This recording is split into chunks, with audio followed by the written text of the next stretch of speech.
آج کا سوال، کیا عصر اور فجر کے بعد قضا نماز ادا کر سکتے ہیں؟ السلام علیکم ناظرین۔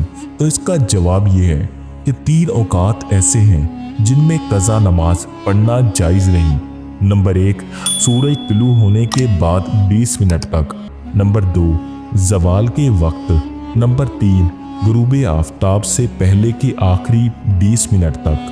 ان 3 اوقات میں قضا نماز پڑھنا جائز نہیں۔ اگر کسی نے ان اوقات میں قضا نماز شروع کی ہو تو واجب ہے کہ اسے توڑ دے اور وقت غیر مکروہ میں پڑھے۔ اگر انہی اوقات میں کسی نے قضا نماز پڑھی تو فرض ذمہ سے ساقط ہو جائے گا مگر گناہگار نہ ہوگا۔